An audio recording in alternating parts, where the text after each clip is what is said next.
What's up, golf addicts? David Barnett here of the Tour Junkies. I'm really excited about this conversation that we're about to have because it's not a PGA Tour pro. It's not a caddy, all right? But, this dude is well known in the space that we are in, and he is Mr. Peter Jennings at CSURAM 88. Everybody knows Peter Jennings, and if you don't, you should. Peter, thanks for joining the Tour Junkies podcast for the very first time in all these years. We appreciate it, man. Oh, thanks so much for having me on, Dave. Excited to chat some golf. I'm missing the PGA Tour in a big way, Ugh. but it's fun to chat with you guys. And it'll be good to reminisce on DFS golf, and hopefully we have it back sooner rather than later. Yes, man, the quarantine. We should say, as this will likely be evergreen content, we are recording this during the COVID quarantine right now. So we got no golf, no action. It's been brutal. Also, if you're watching on YouTube, you may or may not notice that the other gentleman in the screen is not Pat. His facial features way too skinny to be Pat. He doesn't have the glazed over look in his eye. That would be Mr. Ben Little. You know him as the author of The Chalk Bomb and a fellow tour junkie. Ben, good to have you on the podcast tonight, filling in for Pat. Yes, thank you. Glad to be here. I resisted for a very long time, but glad to make my debut with the DFS GOAT, and I know we're going to have a good time, and people are probably going to get a lot out of this. That is true. Peter, I should tell you, listen, Peter is the co-founder of Fantasy Labs. He's a bigwig at the Action Network. He's won a Millie Maker, been to countless live final events for all kind of DFS sports, just general DFS tournament stud. But now, Peter, you can add this to your resume that you got Ben to come on a podcast, because Ben really likes to be behind the scenes. He likes the written stuff. He doesn't like his person out there among the public. But when I said, hey, I may need you to fill in for Pat with Peter Jennings, he's like, I'm in. So I feel honored. That could also mean he's gonna be showing up at your house one day, which would be weird. But you should add that to your I Twitter hear Denver's bio. nice. Denver is nice, and the ball goes farther here in Colorado, boys. And I need that. That's here right. in Colorado. All right, Peter, we got to get right into this, man. The very first question that me and Pat and Ben were all really curious about is how you avoided shitting your pants playing with Tiger Woods just a few weeks ago in a PGA Tour Pro-Am event. You have to tell us about leading up to that, and just give us something. You got a story. What's been your go-to that you've shared from that day? Oh, I did shit my pants. I didn't sleep the night before. Never been more nervous in my entire life. It was a lot of fun. The night before, we had the pairings dinner. It was really cool. I was sitting at a table, and they had the cards out, and Condoleezza was Peter Jennings and Dr. Hung as a grouping, and they're like, who the hell is this Peter Jennings guy?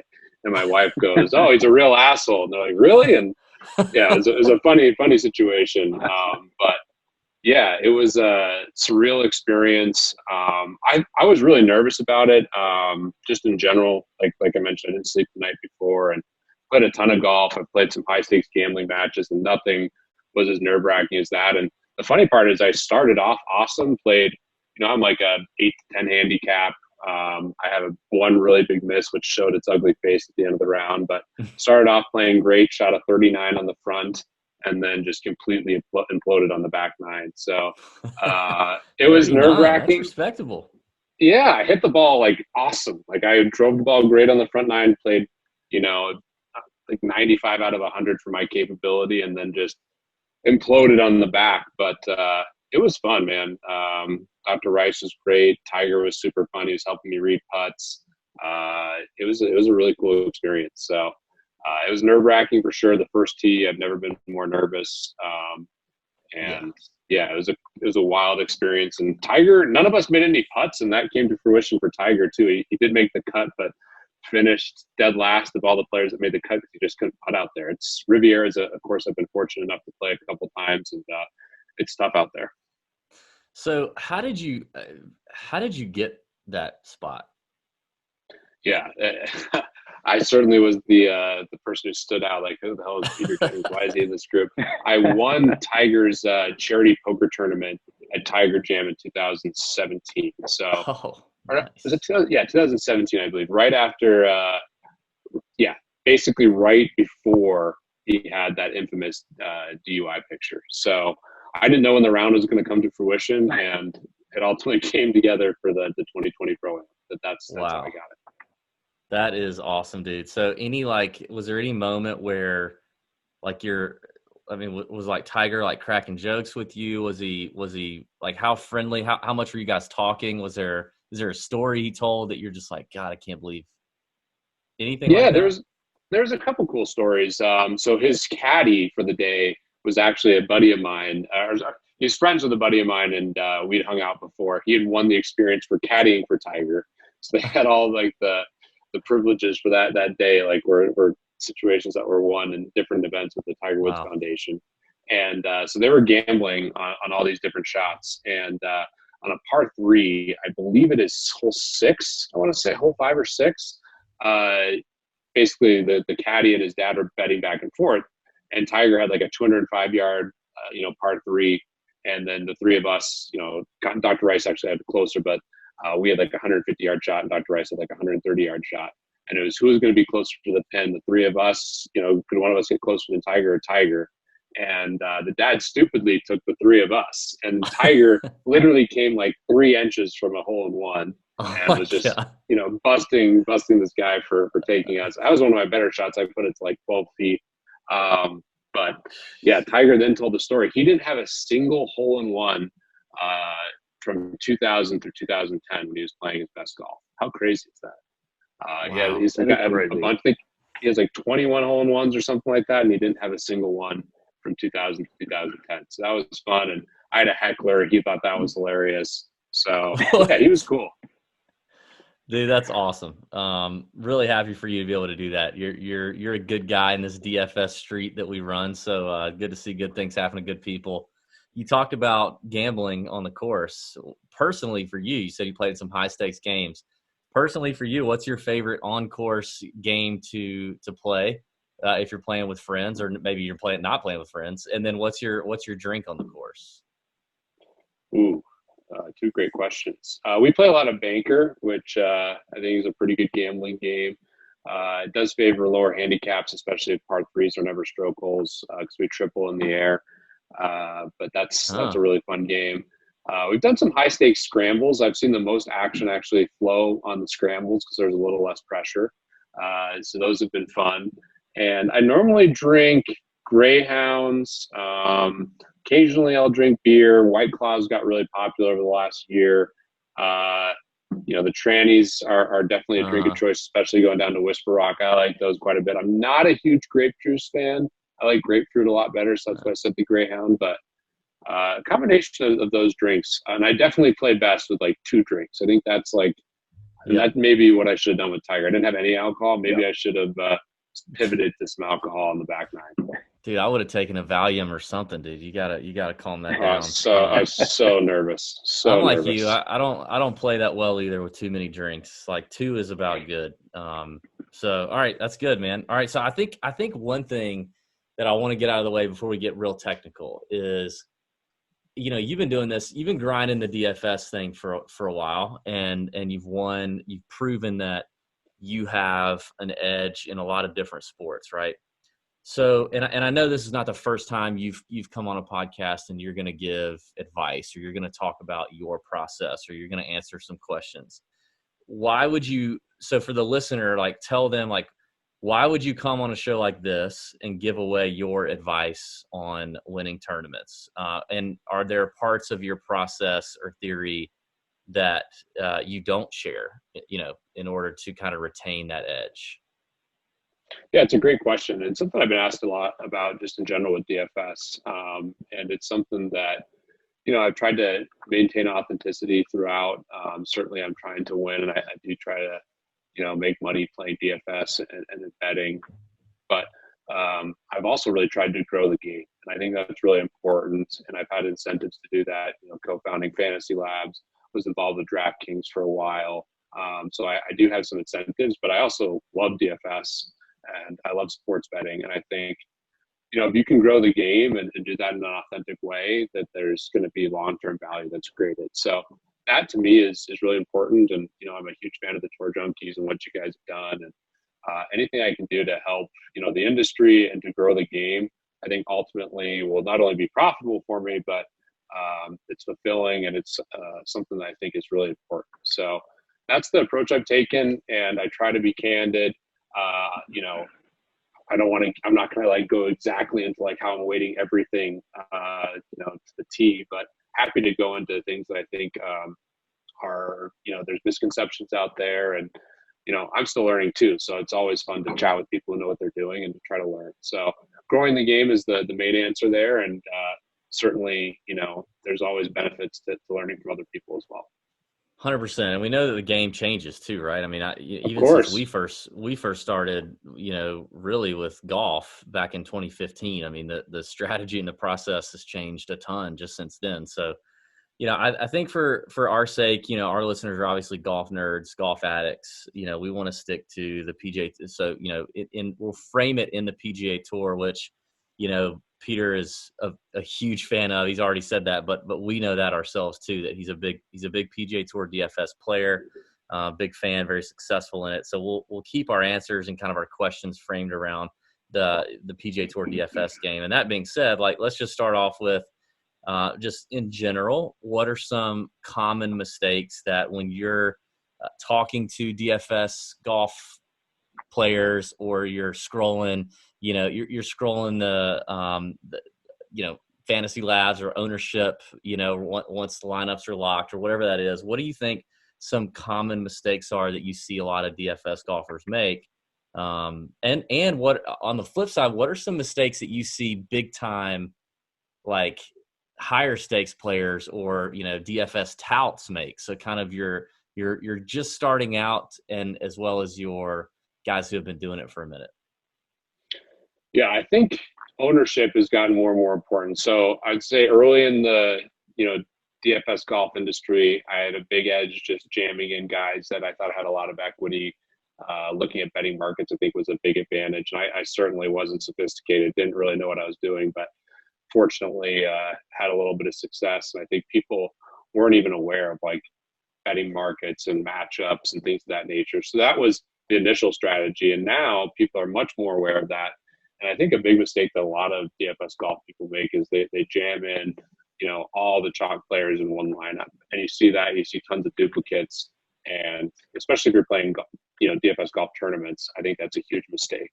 And I do think that you can get away with playing chalk in a lot of ways. And I certainly play guys that are heavily owned, but having a bunch of heavily owned guys together, I think, is one of the biggest mistakes you can make, especially when you're playing top heavy tournaments, which I see that quite a bit. The millionaire makers, the lower buy-in stuff, You see that. And even in the higher stake stuff that's a little more top heavy, jamming in just all the clear chalk, especially in tournaments, the majors of the players, or a tournament where pricing comes out early. It's pretty easy to identify the mispriced guys, and you want to, get those players in some of your lineups.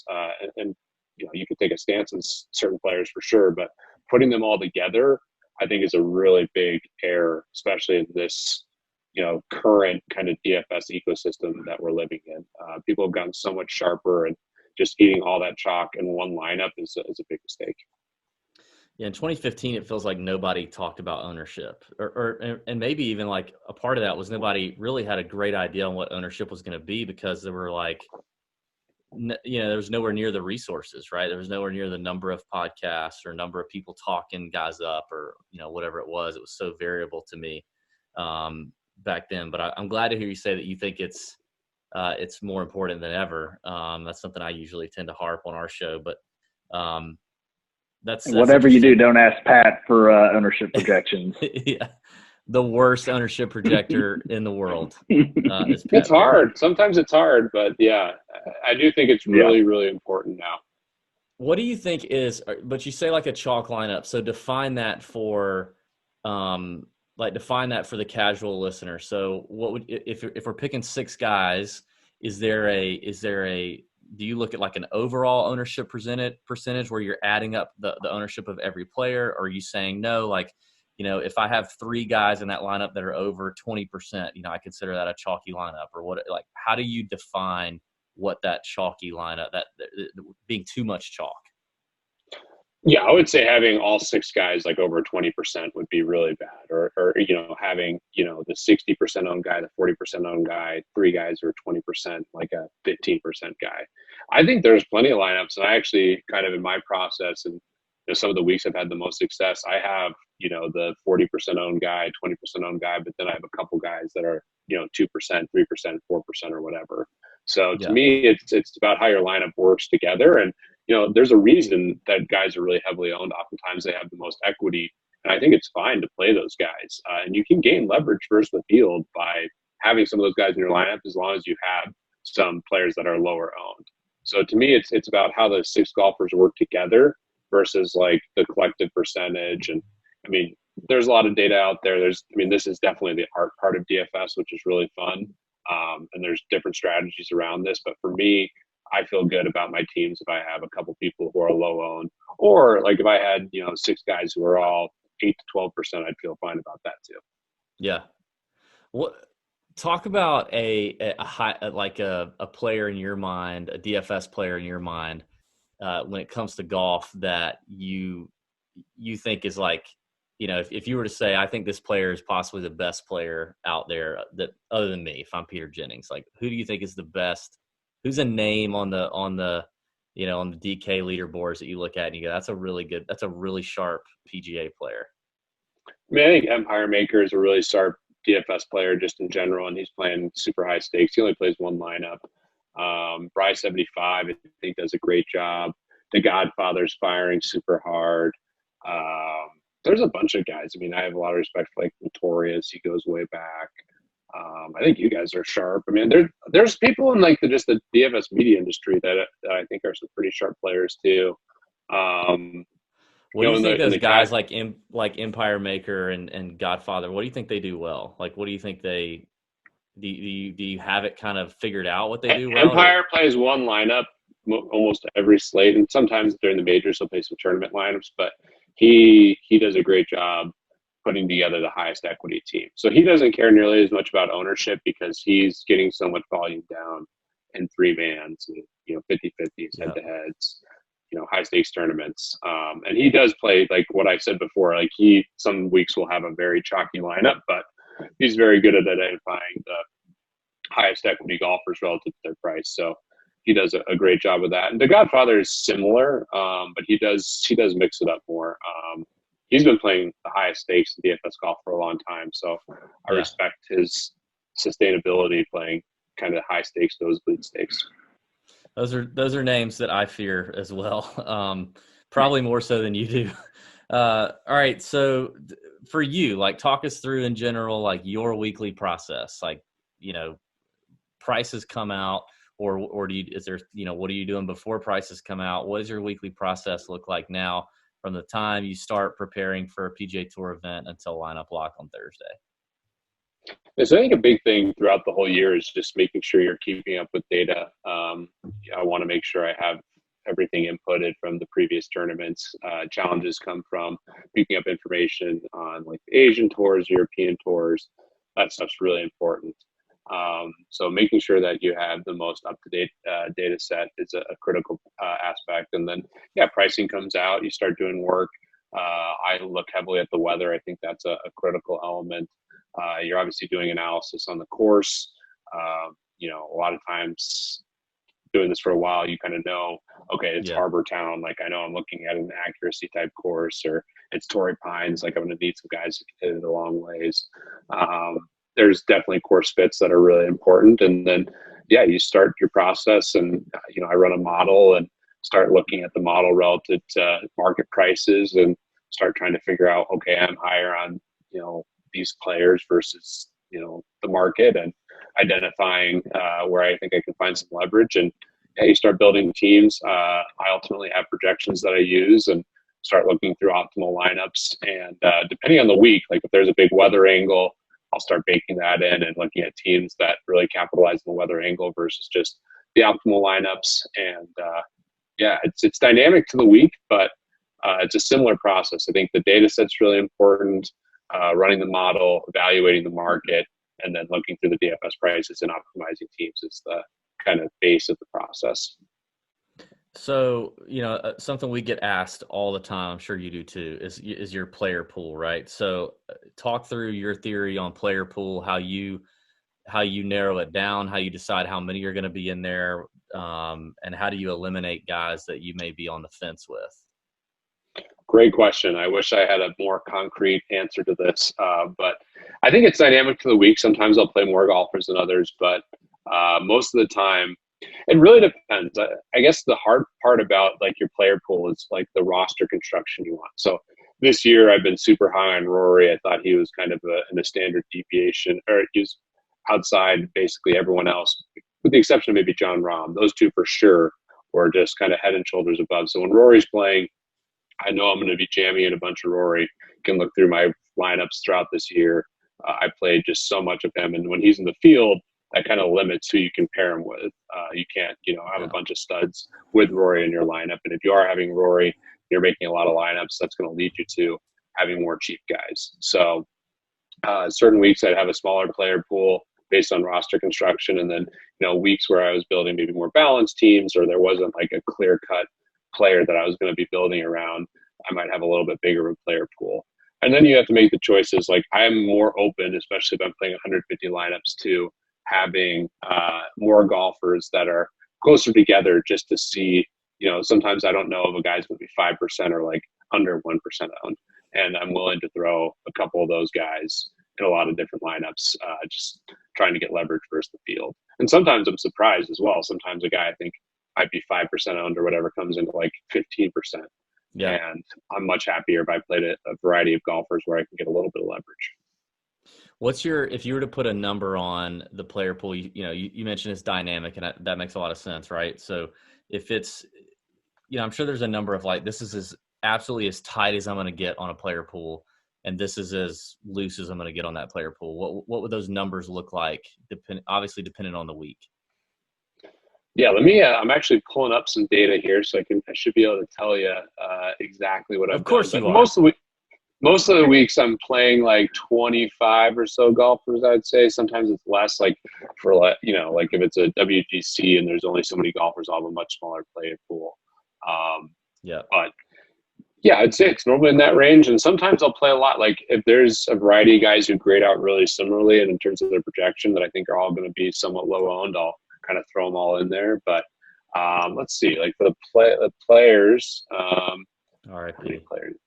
Yeah. Oh gosh. How are you guys looking in the players, by the way, while I look into this data? Is that actually devastating?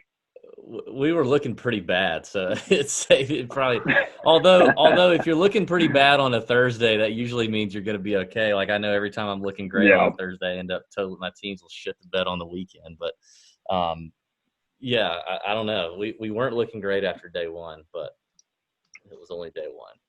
I think. What's been your guys' best tournament so far this year? This year, probably the Genesis. The Genesis. I had 100% Adam Scott that week. Oh baby, that's awesome. I think that was a good one. I think Waste Management was it. Last year it was Honda for me. This year it was Waste. I think it's been Waste Management so far. I played 76 players in the players, which is way more than I'll ever play. In the Millionaire Maker, because I had a bunch of guys at like 0.7%. The week before, I played 35 players. The week before, I played, let's see here. I played 16 players the week before. 16? So, yeah. So it really is dynamic. Yeah. The week before, I played 16 players. I had Harold Varner, 87%, Sung Jae, 75%, Russell Knox, 75%. That was the week that Sung Jae won. So it really depends. I mix things up based on kind of the conviction that I have relative to the tournament and kind of just the different roster constructions. I mean, on average, how many lineups are you playing in those weeks?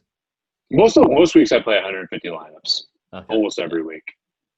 So that's a I think that one thing that I've heard a couple of really sharp players say recently that I think a lot of listeners would be surprised to hear is that you have weeks where you played 60 something players or 70 something players. Like there are weeks where these guys are playing, a lot of sharp people are playing 50 players. You just have a bunch of the 6K guys, or you've got a few 7K that you've got sprinkled in there in the event that your core were to hit, right? Right. So for the players, I was 56% Rom, 52% Fitzpatrick, 48% Morikawa, 48% DeChambeau, 36% Rory, a bunch of Sungjae, 33% Matsuyama. So I still had big positions, but then I had, let's see here, I had a bunch of guys that I owned 0.7%. Like I had like 30 guys that I had like very, very little. So, you're looking at guys like Kisner, I had 0.7, Ortiz, I had 0.7, Russell Henley, Troy Merrick, Bradley, just on the way down.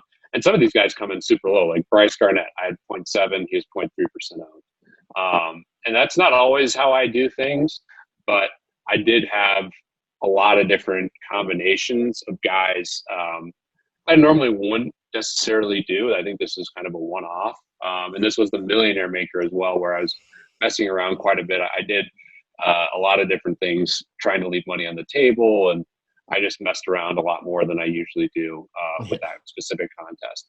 And for like the signature hole, which is a much higher buy-in, I had 21 players, but I still had a bunch of teams. So I normally wouldn't do that. I think that was a specific Millionaire Maker move. Yeah. Makes sense. All right. One last question for me before we get to Ben, and this is a hot topic, right, is your thoughts on course history and how predictive is course history to you? Course history is certainly predictive. How predictive? I think it's predictive. The hard part is, okay, how do you differentiate course history and course fit? And how far back are you going with course history? I am not willing to wait,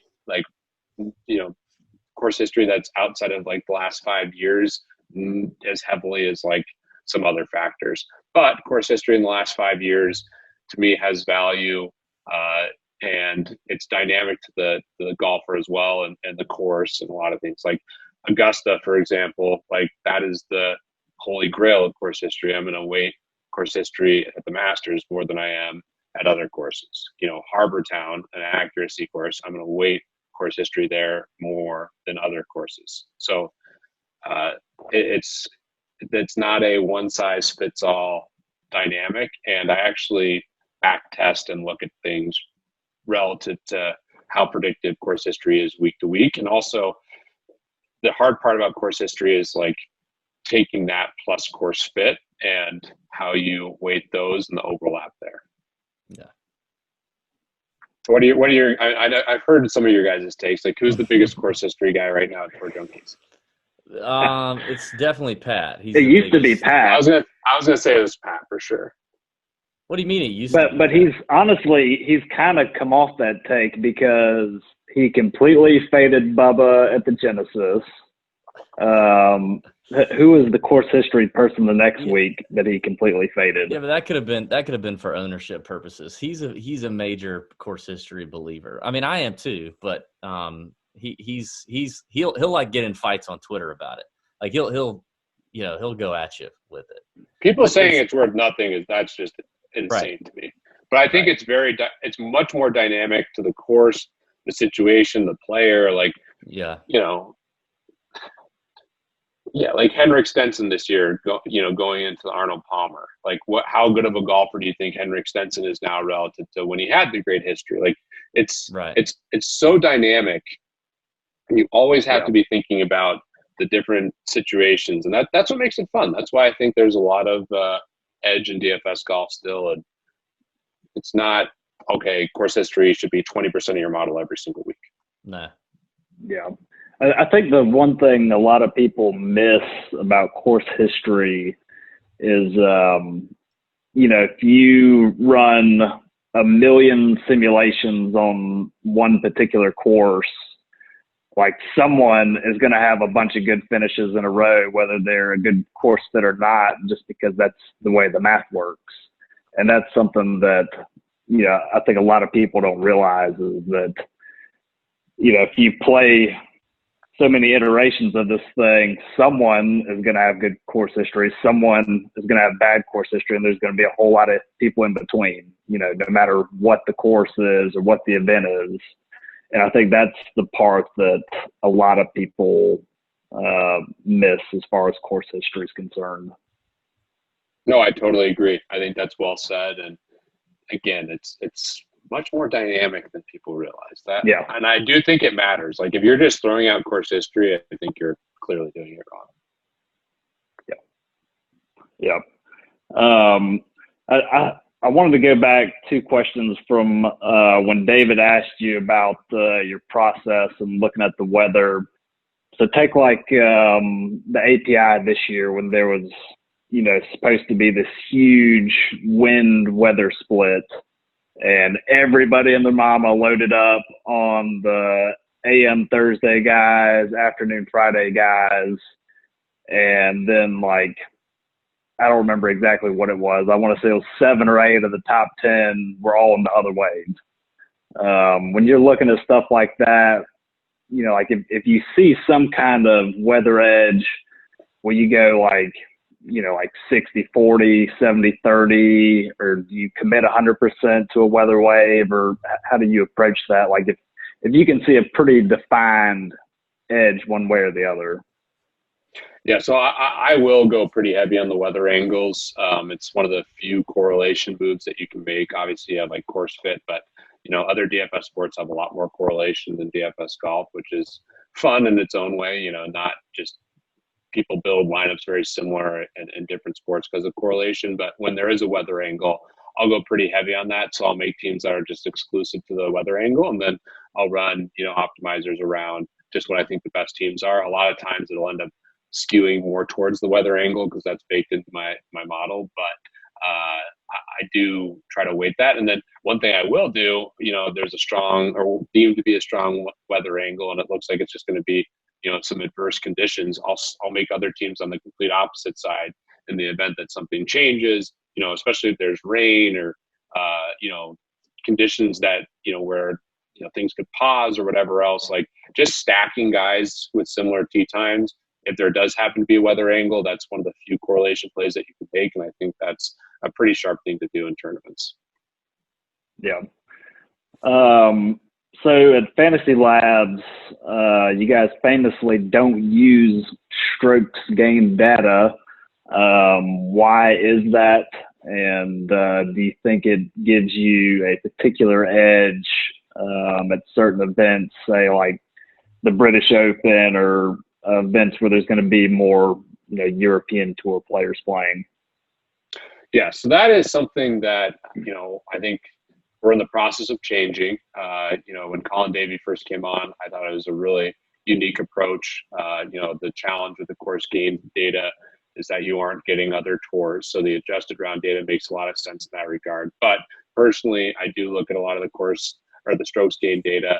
We now have the PGA Tour partnership, and we're doing a lot of work around the strokes gain data, and I hope that we'll have even more data available in general from the PGA Tour as they invest more in this. I mean, they're putting so much, they're putting a lot of resources into TrackMan data, and I think we'll get stuff like ball speed and smash factor and a lot of cool stuff from the tour ultimately that I think is really beneficial. So we need to upgrade our golf product. That's something that I'm excited about. We now have a new commitment to really focusing again on Fantasy Labs. The Action Network, we've taken a big focus on sports betting, but we're reinvesting resources, especially on the developer side. So I'm excited about the future of building some new golf products. And, personally, I do have strokes gain data in my own personal model. So I think it's really important. I do think that the adjusted round data does a lot better. Like the Puerto Rico Open or, European Tour stuff, like where the strokes gain data is going to be incomplete because, a lot of stuff happens with golfers that are competing in those on other tours. But a lot of the PGA Tour stuff, the strokes gain data, has a lot of predictive power, and it's certainly something you should be looking at. Gotcha. In your opinion, is long-term form, so like 1 year moving average, or short-term form, recent form, more important, say like last 3 weeks of play? Great question. I think recent form is clearly more predictive, but you also have long-term and regression that you have to factor in. So it doesn't answer your question at all. They're both really important. And again, it's another dynamic question. And you can see it. Sometimes you have to make some calls. Like Justin Rose, I think, is a very interesting one for this most recent season. He clearly fell off to a degree, and like what happened there? You have he suckered me so hard. Club change and like the equipment stuff. Like what's going on? That's a really tricky one. And you just kind of have to bake that stuff in. And then you have a lot of like, the one thing I love right now is I think there's so many great young players, and how do you grade those? Like someone like Colin Morikawa, who I've been on basically every single week. The recent form's great, but you have no long-term form other than like his college pedigree and stuff. So it gets interesting. Yep. And I think it's, again, another dynamic question. But you want to regress too. Like you can't just strictly rely on the last couple of weeks, especially if you have a sample. But there are dynamic situations that I think are important to take into account. Tiger's been someone that's really tough for me. Brooks Koepka is probably the toughest guy to project for me. When you start looking at all his results and then you see his major results, that's something that I think is so tough. And there's differing opinions on that. Henrik Stenson's another one. I've never really been while I've been playing DFS, I haven't played that much Mickelson other than the Open where he had that huge weather advantage. He's a tricky guy. It's tough. I think that's a great question that there's not a concrete answer, but in general, if I had to pick a side, I think short-term form is more important, but you've got to be aware of regression too. Well, as much as David hates to hear it, I think you are in fact right on your Bryson call from 2 or 3 years ago. God. I was wrong, and then I was right. I was so heavy Bryson, and for a lot of reasons. And Bryson's one of the guys who's really helped me out this year, and I think Bryson is right there as a top 5-10 golfer in the world right now, which is crazy. He is really trended, and that's someone we've had I've had quite a bit of exposure to just in general. I was gonna say, I think the danger with that short-term, long-term thing for most people is more ignoring completely the long-term. Like I mean, Peter kind of alluded to that, but I think it's convincing. Oh, you don't want to do that. That's stupid. Right. You can't just ignore the long-term. Yeah, I think that's what people have a hard time doing. People have a recency bias. You're better off in general in DFS. You're better off betting on regression. So a lot of times you're better off taking guys who might not have played as well recently, but at the same time, I do think that that's very predictive. So it's a trade-off. Trying to be aware of the recency bias, and the best scenarios are when you can get guys who just barely missed the cut, or had like a 50th place finish and like they putted terribly or something. Like those are the really strong signals. And like I feel so bad for Matsuyama. I mean, he was hitting the ball, like he was having like a legendary ball striking performance over the last month, and finally puts together a round where he putts well, and the tournament gets canceled. So there's a lot of factors, but the short-term, long-term thing is an art that everyone's trying to figure out. Speaking of which, do you think most people in the golf DFS industry, do you think they play guys like Hideki and Lucas Glover and Ben On and all that, and Keegan? Do you think they play them too often? I'm probably guilty of playing Ben On too much. I know that. I'm heavy Ben On, and he can putt. It's something I like to. I in general lean more towards those guys. I think ball striking is more predictive, but you can look at certain. I mean, Keegan, Glover, all those guys. Yeah, like it's not just you're not going to all of a sudden see this crazy regression to the mean in putting. Like those guys are all like definitely significantly average putters. It's hard. I mean, you start looking like Rio's an interesting one. Is he really an awful putter? I don't like he probably is a pretty darn bad putter, but how bad? Like it's tough. That's the easy one that people have started to figure out. But there's still people might be at this point like overvaluing the bad putters, to your guys' point. Yeah. But when you're going through your process, are you really separating the tee to green skills from the putting, or are you just viewing it as kind of total strokes gained, or how are you breaking that out every week? Well, I think there's certain courses where putting matters more. I think there's other courses where putting matters less. And there's certain courses where like 3-putt avoidance is really critical. I think, you talk about Genesis. I've been playing that course and just watching, Morikawa freaking 5-putt at 11. Like Morikawa is an interesting one too, the putting question. Like just to stay on this topic, do you guys think Morikawa is going to be a bad putter for his career? It doesn't seem like it. I'm going to vote no. Yeah. At least I hope not. I love Morikawa. I think he's so good. He's been a bad putter though this year. I do too. I think it's fair to say Hovland is a sub-average putter and horrible around the greens. Yeah. Right. Around the greens, though, should have more signal, right? And that's the thing, too. Like, Rory is an exceptional scrambling and sand player. Yeah. And I think Rory gets a bad rap for being a bad putter. I don't think he's necessarily a good putter, but he's a pretty good putter, especially close. He's just not great, from like 8 to 12 feet relative to some of the elite players. And he has so many of those looks that if you're sweating him, it's just like, man, how many birdie putts is Rory going to miss? Whereas like Matsuyama, his scrambling stats aren't quite as good. And I think a lot of that has to do with just his inability to putt in certain cases. But yeah, I think week to week, there's courses I'm looking at where, like Augusta, for example, it's just really about 3-putt avoidance. Genesis, another one, like Bubba, I don't think he's like an amazing putter, but historically Bubba's been great at, avoiding 3-putts. Stuff like that, I think, is valuable. So it's, again, another dynamic stat that I'm looking at. I do think tee to green stats are much more predictive in general. But it comes down to the specific tournament and how I'm doing. Because some tournaments, putting really does matter.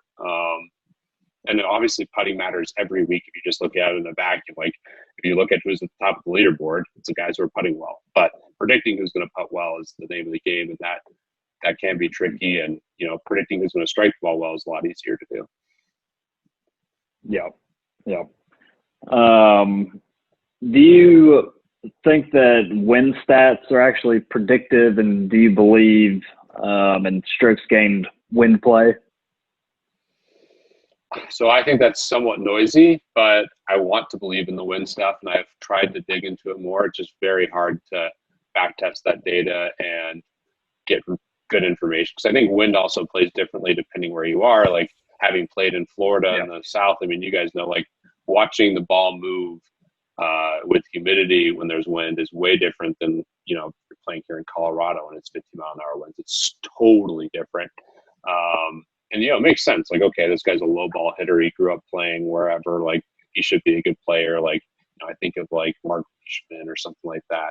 Yep. Makes sense that some of those guys could be good win players, but I've had some trouble back testing that stuff. And it is a tricky thing. I do think there's certain players who certainly are better, but as a whole, like evaluating bad win players versus, good win players is a tricky thing. Because I've done stuff looking at like, you can look at like, how high the ball goes for players, like their apex. There's a lot of stats that are out there, but I've had trouble really drilling into that and finding a lot of predictive value. What about you guys? Did you guys have conviction around win players and like? Personally, like I don't really get into the win stats. I don't even know that I've ever. I mean, in the last couple of years, even looked at stats. I feel like that's kind of an eye test thing, or it's just kind of like what comes with watching golf and paying enough attention to golf. Like I feel like good ball strikers do well in the wind. Like if you're hitting the ball really good and hitting the ball in the sweet spot, that's going to help. Like I mean, a couple of the PGA Tour pros that we talk to on a regular basis, that's exactly what they would say. Who hits it in the center of the club face the most? that will control their distance, that will limit miss hits, is really what counts. But I don't know. I feel like the win thing is just more of an eye and feel. Like, what are my eyes telling me when I watch golf in windy conditions, and what does it look like? Here's a tidbit that I have conviction on around wind that is predictive and that I don't think people think enough about. If it's really windy, that makes everyone on a much more even playing field. The more skillful golfer gets hurt by it being windy. So you can narrow the range of outcomes. I mean, obviously the range of outcomes are going to widen because the wind is crazy. But in terms of like, if Rory's going to go out on a calm day and play someone, he's at a much bigger advantage on a calm day than he is like a crazy wind day because it mitigates some of his skill. Yeah, it's a great point. That's a really good tip. Love it. I've gone back and forth 100 times on it, and honestly, I've actually gone the exact opposite direction from the ball striking part, because I try to think about it when I'm, and like, obviously I'm not a PGA Tour player, but like when I'm playing in really windy conditions, it seems like my putting suffers worse than anything. And this is just my opinion, but I feel like good putters have an even bigger advantage when it's windy. Because like if you're already a bad putter and then, like your head's moving a little bit and, like you're focusing on your stroke so much because you're a bad putter, like I just feel like the wind's going to mess with you even more than if it's calm. And I've not tested that, but that is my theory.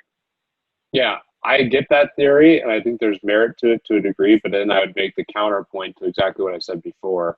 I think a good putter, like if you're clearly a much better putter than the other person and it's really windy where it's impacting putts, like that's going to move both of you guys closer because it's just harder. Although, like, you're a horrible putter, that's going to hurt you more. You're going to be three putting all over the place, and to your point. So, you take like an average PGA Tour putter versus like an elite PGA Tour putter, and you put them in windy conditions, I think that's going to put them closer together. But you take that great player versus like an awful putter, it might be an advantage because the awful putter might just start three putting all over the place, which you see. Like, that was part of the reason, like the Arnold Palmer played so hard. Is he had those crazy greens, and when the winds are picking up, the ball's moving. I mean, that Florida swing was crazy tough this year. Yeah. It was a ridiculous sweat too. We had some, I had some good weeks in general on those, and it was a tough sweat. Sung Jae chunking that last one on 18 was so scary. I was all in on Sung Jae, and it worked out, but I thought it was cruise control. And then that chunk on the wedge definitely opened up things. Yeah. How much do you incorporate the betting markets in your process, and specifically the head-to-head pricing? Yeah, so that's something I've been doing for a long time, and unfortunately that has now come to the mainstream. I think there's a big edge there, especially watching line movement. Those markets are efficient relatively, and there's a huge signal there. And I think that's the biggest change in the overall DFS golf ecosystem, is that many more people are paying attention to that. And the edges that were there in 15, 16, 17 are no longer really there. I think people were looking at outright odds, and the outright odds aren't nearly as predictive as the matchup odds. And that is a huge part of the process, and watching how those move is a big factor. And now I almost think like there's an advantage to almost not fading it per se, but if you have conviction on like a golfer who's not in a matchup, that's probably a pretty good thing to look at. And if you're not as high on someone who's moved as a big favorite, that could be another one. And that's something that I'm definitely paying a lot of attention to. And I think it's a huge part of ownership as well. Yeah. Is there any percentage or ownership percentage where you're just like, all right, if they're projected above 30%, then they're out of the player pool? Great question. Something I've struggled with a ton. And I still play like Rory. Like Rory has really been a struggle for me. I'm just like trying to go through some of these tournaments. So I've played so much Rory this year, and he's been heavily owned. I mean, even I'm looking at some of these tournaments. Like I have Morikawa 82%. He's 27% owned. Matsuyama 70%. He's 32% owned. I'll go back. go back and actually let me look at the Genesis. I had no Adam Scott. Ended up doing decently well because I had a bunch of Varner. Varner was super frustrating that day. Oh my God, I had him as an outright. Yeah, he cost me a GPP. Yeah, I was all in on Varner, and at one point I was winning like $500,000 on that tournament, and unfortunately, it did not hold. But yeah, he's a tricky one. I was all in on DeChambeau, Rahm, Morikawa, Rory, and Varner, and all those guys kind of imploded, and I had 0 Adam Scott. But I played Rory that week.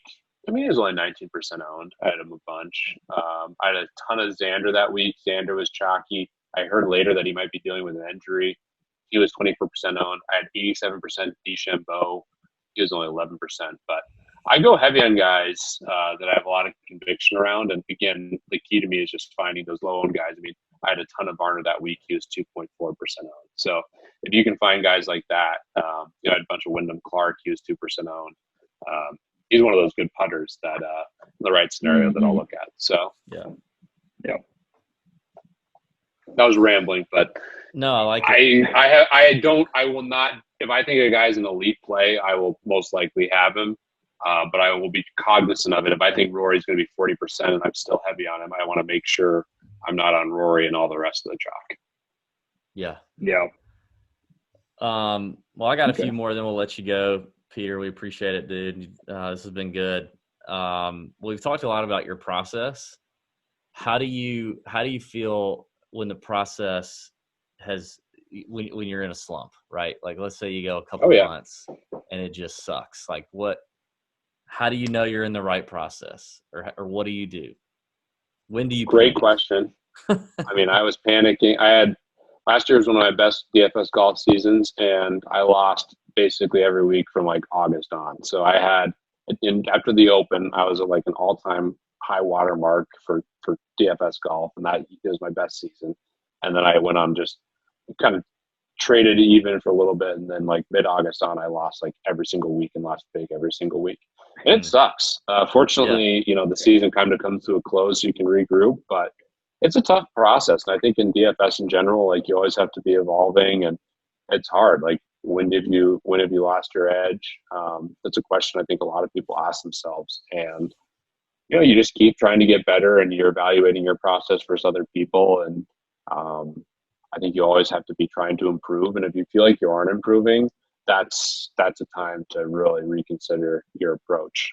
So that's the thing that I'm trying to, if I feel like I'm in a slump, I want to work extra hard to try to find ways I could get better. And you want to obviously have that same, you always want to try to be getting better. But if you are slumping, like, making sure you're not just kind of going through the motions, I think is even more critical. That's good. So yeah, it's tough. It's a tough thing. What do you guys do? And I think it's also easy to get too high if you're winning and not get better too. So I might even be. I barely know that feeling, trust me. But I think people get caught up in their own success, and the worst thing you can do is just like get greedy and press it huge and like not improve. But I think just evaluate my own process. I think I work really hard and am very diligent when I'm losing. And honestly, I think for me, if I'm just being honest, like, I should work even harder when I'm winning as well. Yeah. I do the same thing. Kind of one of my mentors when I started trading out of school, I think the best lesson he taught me was to love your losers. And, like, if you have a really bad week, like, really go back and study, what you did wrong, what you could have done different, and then just keep making those little adjustments every week.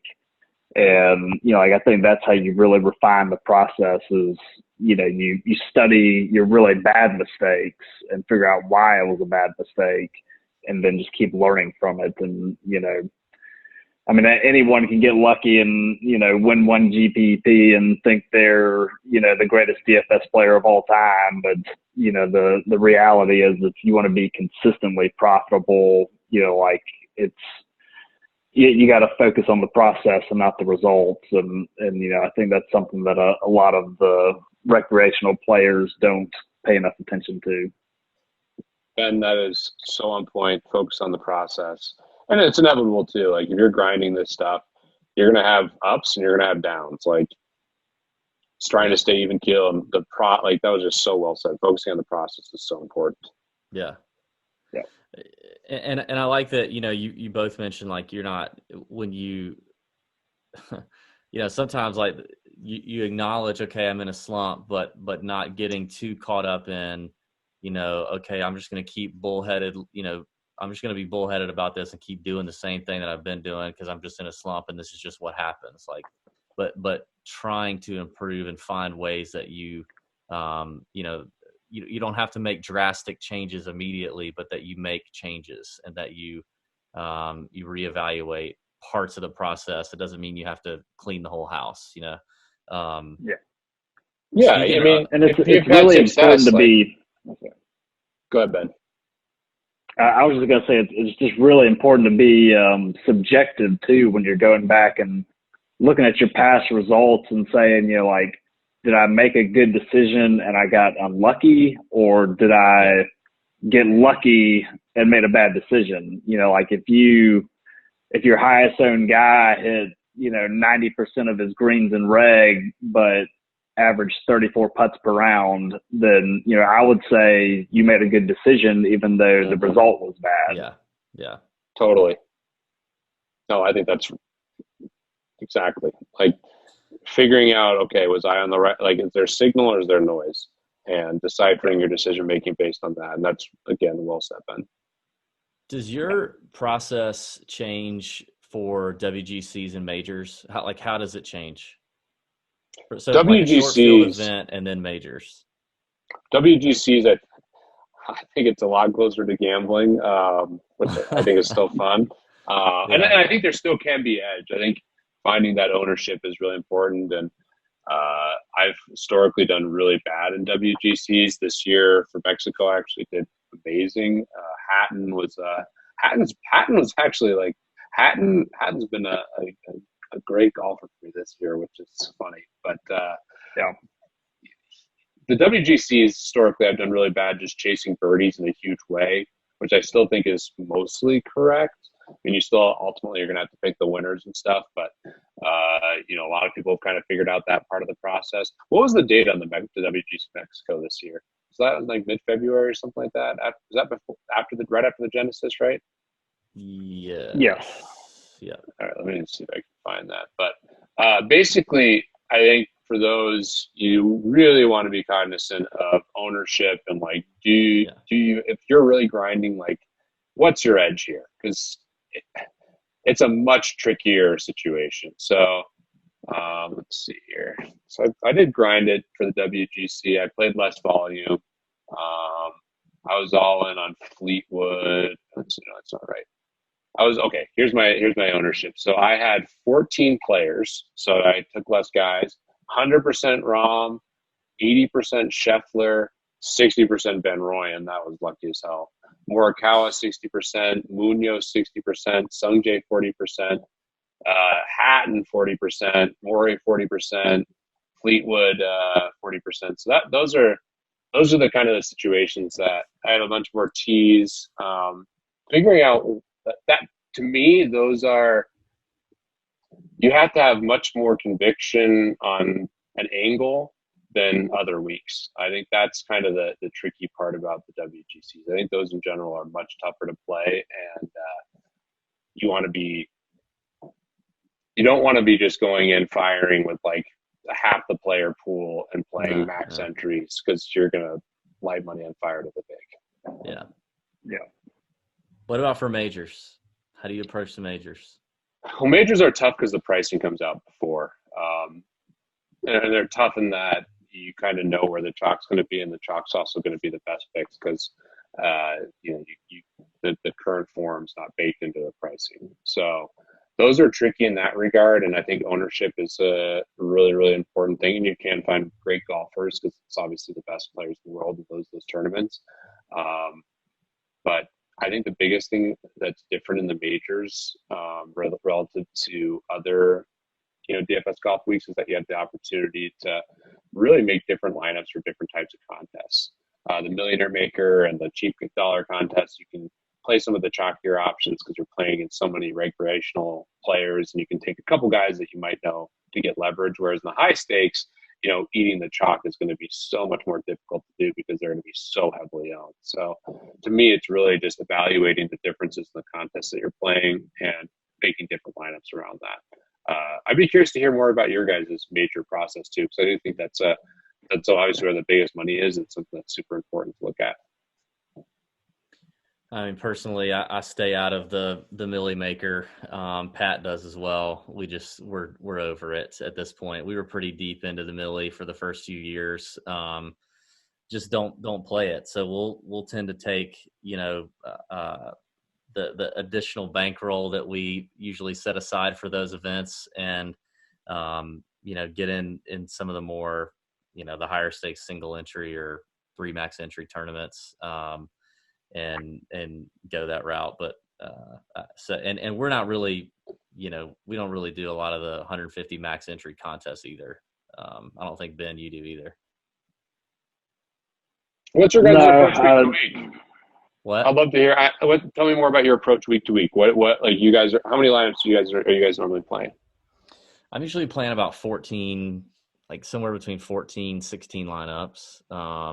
So you're making all your lineups by hand then, for the most part? I like to make lineups by hand. I don't know. I'm kind of – I've tinkered around with optimizers and lineup builders and things like that, but I like to make them by hand.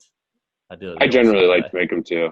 But now I've kind of done a hybrid where I'm looking at optimizers and then like hand picking teams more. But obviously, I have done that. Like I have looked at optimizers and then like just used it for reference. But I'm usually – I stick to a lot of the single entry and 3 max entry stuff because I've never had the bankroll to like 150 entry, the contest that I would want to max enter. I've just never like I don't really get going if I'm doing like the mini max. That doesn't really get my blood flowing. Even if I max that out, I'm not interested in that. So I usually just, plus it's just so much more to manage for me. It's like more overwhelming, and it doesn't allow me to build them by hand. So yeah, I'm usually there. Ben, what are you? What's your process?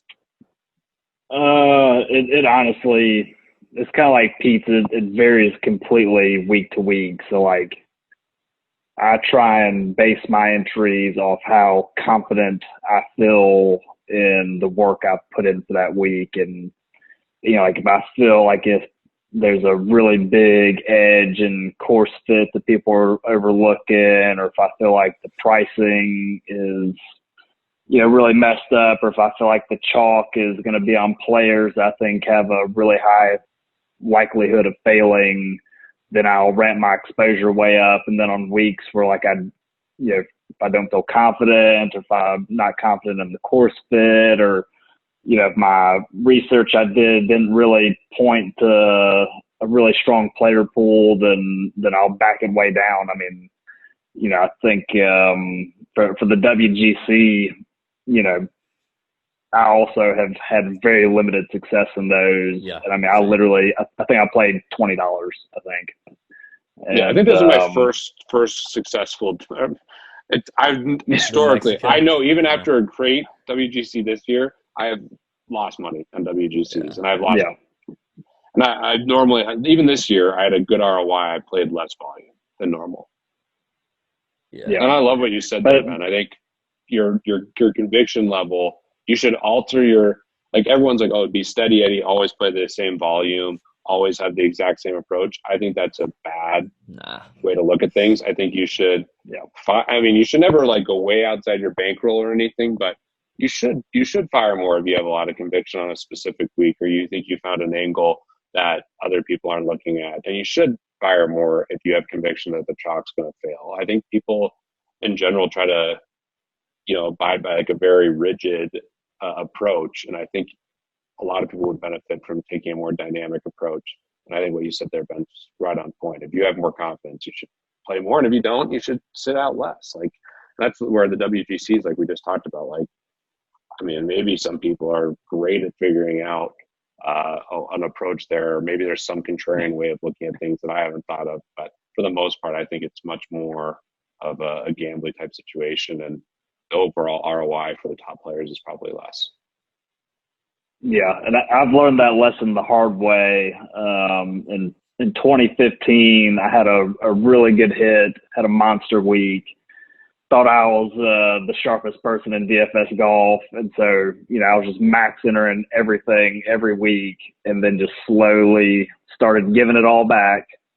And I got to where I had literally given 50% of my winnings back. I was like, all right, this is not working. I have to completely change my process. And that's when I really started to kind of ebb and flow of, like if the work I put in is really leading me onto this strong core that, everything I look at is pointing to these, handful of guys I feel really confident in, then I'm going to ramp it up. And, if everything's just scattered across the board and, nothing's really lining up for me, then I just back it way down and, just play a handful of lineups just for shits and giggles. Peter, are you, this is the last thing kind of I want to talk to you about contest. Like you talked about how you obviously do 150 lineups pretty much a week. Do you mess with any of those single entry or 3 max entry tournaments that are more the middle stakes or the lower stakes stuff? Or what advice do you give to players, your more intermediate or beginner players that may be listening, on how they would approach those? I think those are the best contests, the single entry and the 3 max. And I'm trying to get as much volume. I try to get in those most weeks. I think those are great tournaments to play. For the NFL and other DFS sports, I think those are great. A lot of the 150 max tournaments are lower buy-in, and you do have normally a little bit higher big percentage.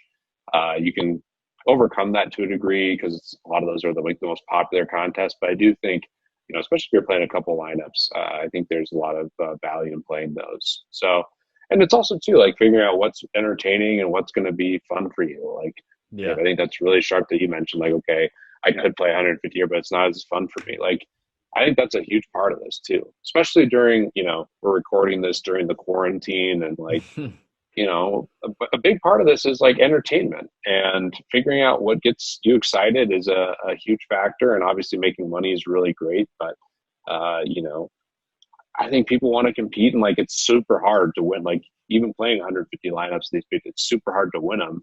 And, playing a lower entry amount, or playing a single entry, I think, can be really fun, especially if you can win. And, sometimes like the secondary tournaments might be really soft. And it just depends on the style of play that you have. Like, if you're just, someone who is taking really contrarian lineups and shooting for the moon, maybe you can get away with like having a great ROI if you can realize it by banking like the $4 or whatever that pays 100K to first.